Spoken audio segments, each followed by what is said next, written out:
Hello guys, ഇന്ന് ഞാൻ വന്നിട്ടുള്ളത് സാമ്പാർ പൊടിയുടെ റെസിപ്പി ആയിട്ടാണ്. സോ അതിന് വേണ്ടിയിട്ട് നമ്മളൊരു ചട്ടി വെക്കുക. അത് ചൂടായിട്ട് വരുമ്പോൾ വെളിച്ചെണ്ണ ഒഴിച്ചു കൊടുക്കുക. കായം നല്ലപോലെ മുരിഞ്ഞ് വരേണ്ട രീതിയിലുള്ള വെളിച്ചെണ്ണ മാത്രം ഒഴിച്ചു കൊടുത്താൽ മതി. ഒരുപാടൊന്നും എടുത്ത് ഒഴിക്കരുത്. പിന്നെന്ന് പറഞ്ഞിട്ടുണ്ടെങ്കിൽ നമ്മൾ മറ്റുള്ള ഐറ്റംസ് നമ്മൾ ഉണ്ടാക്കാൻ വേണ്ടിയിട്ട് ഓരോ തവണ ഈ വെളിച്ചെണ്ണ ഒഴിച്ചു കൊടുക്കേണ്ട ആവശ്യമില്ല. ഇതിൽ തന്നെയാണ്, ഈ ഒരു എണ്ണയിൽ തന്നെയാണ് നമ്മൾ എല്ലാ കാര്യങ്ങളും ചെയ്യുന്നത്. അപ്പം നോക്കിയേ, നമ്മളുടെ കായം നല്ല പോലെ ആയിട്ടുണ്ട്. ഇത് മാറ്റി വെച്ചതിന് ശേഷം നമുക്ക് ഉലുവ ഇട്ട് കൊടുക്കാവേ.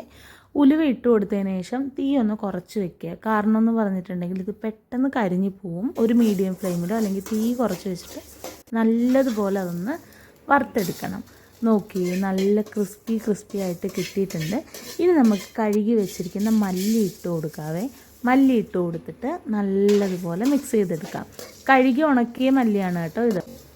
അടുത്തത് ഉഴുന്നാണ്. ഉഴുന്ന് നമ്മൾ ഇട്ട് കൊടുത്തിട്ട് അത് ചെറുതായിട്ടൊന്ന് ചൂടായിട്ട് വരുന്ന സ്റ്റേജിലാണ് തുവരപ്പരിപ്പ് ഇട്ട് കൊടുക്കുന്നത്.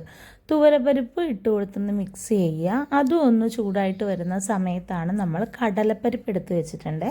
കടലപ്പരിപ്പും കൂടെ ഇതിലേക്ക് ഇട്ട് കൊടുക്കുക.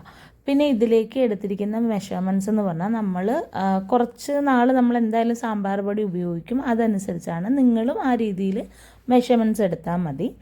അതിനുശേഷം നമുക്ക് ഈ പൊടി ഐറ്റംസ് എല്ലാം ഒരു പാത്രത്തിലേക്ക് നമുക്ക് മാറ്റി കൊടുക്കാം കേട്ടോ. നമ്മൾ നേരത്തെയും കായൊക്കെ ഇട്ട് വെച്ചില്ലേ, ആ പാത്രത്തിലേക്ക്.